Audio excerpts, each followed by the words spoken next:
विद्यमान रहेंगे और यह स्थान एक पवित्र तीर्थ के रूप में जाना जाएगा।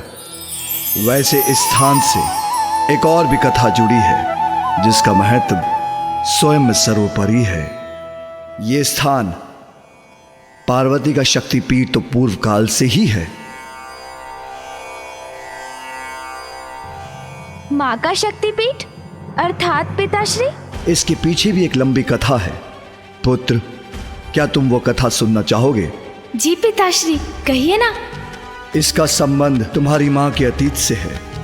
तुम्हारी माँ देवी पार्वती पूर्व काल में प्रजापति दक्ष की पुत्री देवी सती के रूप में जन्मी थी। देवी सती ने कठोर तप कर मुझे प्रसन्न किया। इस प्रेम और त्याग से अभिभूत होकर हमने फिर विवाह करने का निश्चय किया, किंतु सती के पिता प्रजापति दक्ष पूर्व से ही मेरे वैराग्य और असंसारिक जीवन के विरुद्ध थे। किंतु इसके पश्चात भी मैं और देवी सती विवाह के सूत्र में बंध गए। प्रजापति दक्ष पूर्व से ही हमसे अप्रसन्न तो थे ही, एक दिन आकस्मिक एक घटना ने हमारे जीवन को ही परिवर्तित करके रख दिया। ये प्रसंग उस दिवस का है पुत्र, जब देवी सती कैलाश के उपवन में विचरण कर रही थी।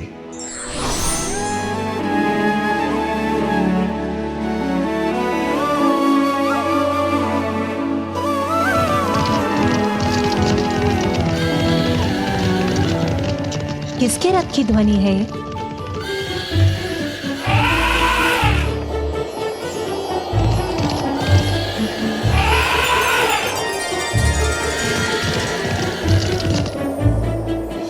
इतनी भोर में इंद्रदेव और सूर्यदेव अपनी पत्नियों के साथ कहाँ जा रहे हैं? संभव है उनका भ्रमण करने का मन कर गया होगा।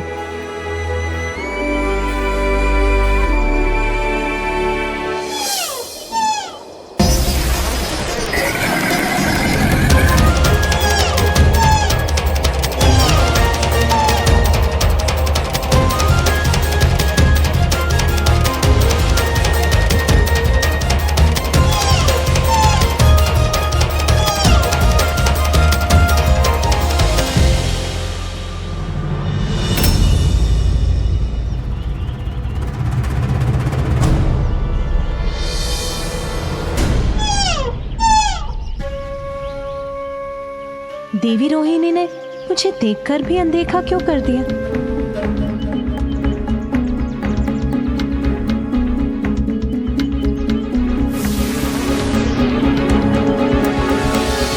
सभी देवता, यक्ष, गंधर्व एक ही दिशा में कहाँ जा रहे हैं?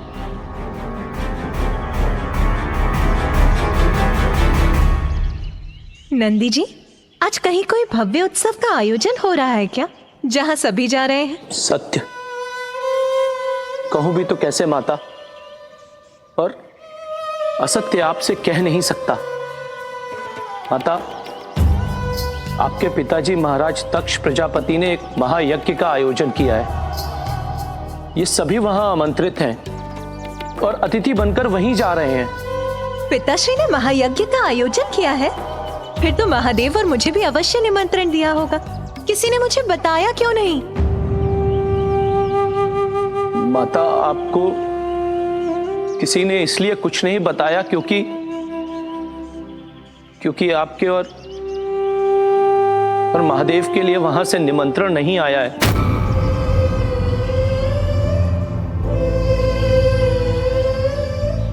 हाँ, तो ये भी उचित है। पिताश्री को अपनी पुत्री को बुलाने के लिए निमंत्रण भेजने की क्या आवश्यकता है? पिताश्री के महायज्ञ में जाना तो पुत्री का कर्तव्य होता है। मुझे महादेव से बात करनी होगी। हमें शीघ्र प्रस्थान करना चाहिए। माता सुनिए, माता।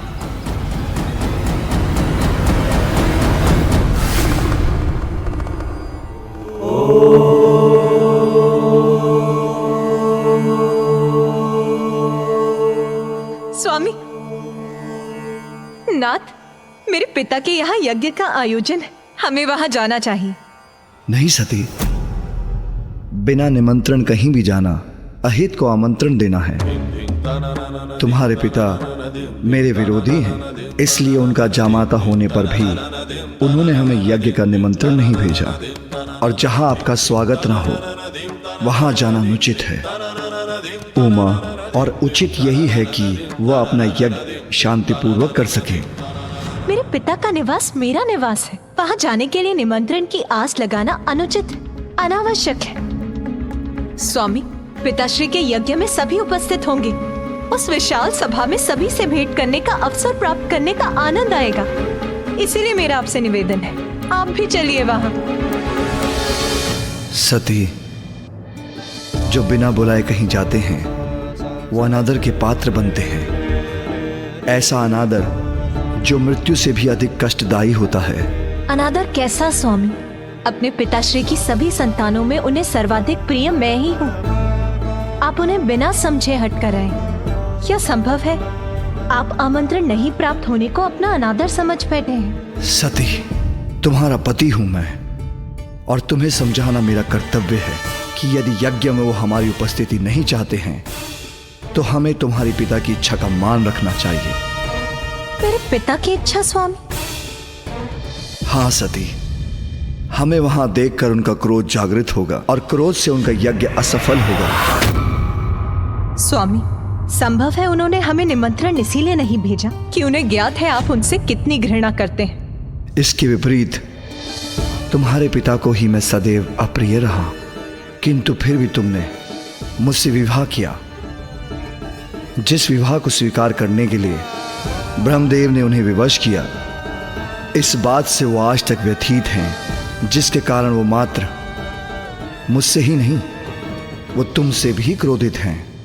आप दोनों के परस्पर मतभेद का प्रभाव मैं स्वयं पर नहीं ले सकती। चलिए प्रभु, हमें जाना चाहिए।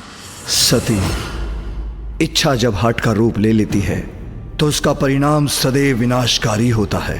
हट मैं नहीं, आप कर रहे हैं स्वामी। पुत्री का पिता के यहाँ जाना विनाशकारी कदापि नहीं हो सकता।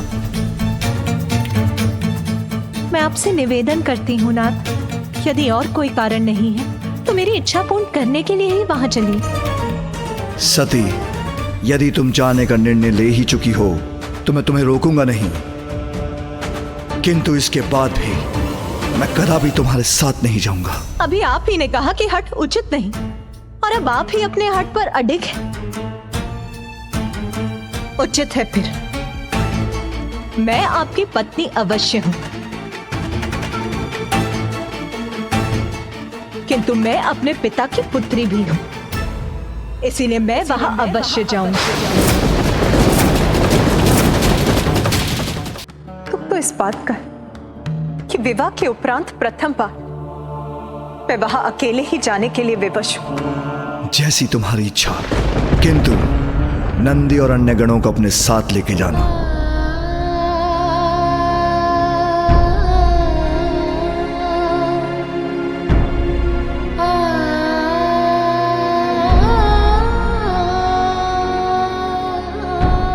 एक बार पुनः विचार कर लीजिए प्रभु। अपने किए पर विचार करने पर विवश तो तुम होंगी सती। वहां जो भी हो, अपना संयम मत खोना। आपके संशय का कारण मैं समझ ही नहीं पा रही हूं। वहां कुछ भी अनुचित घटेगा, इसकी तनिक भी संभावना नहीं है नाथ।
पिताश्री माँ और बहनों से भेंट करने के लिए अधीर हो रही। आप यही प्रतीक्षा कीजिए, मैं भीतर जाती हूँ।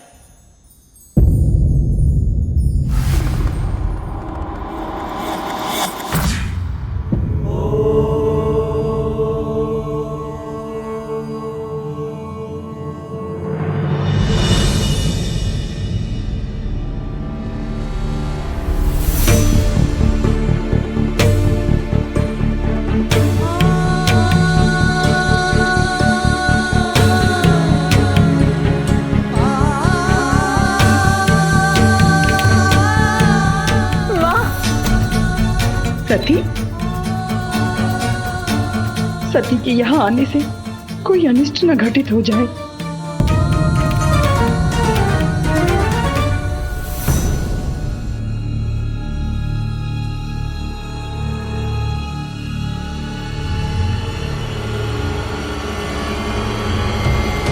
ये सभी मेरी अवहेलना क्यों कर रहे हैं?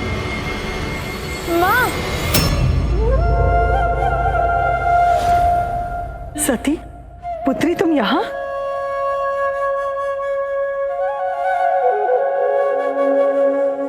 माँ, पिताश्री कहाँ? माँ के मुख पर अचानक चिंता की रेखाएं क्यों उभर आईं?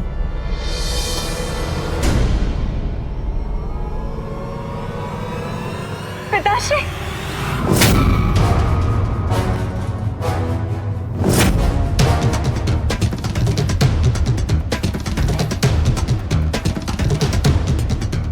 पिताश्री, पिताश्री ने मेरी ओर देखकर अपनी दृष्टि क्यों घुमा ली?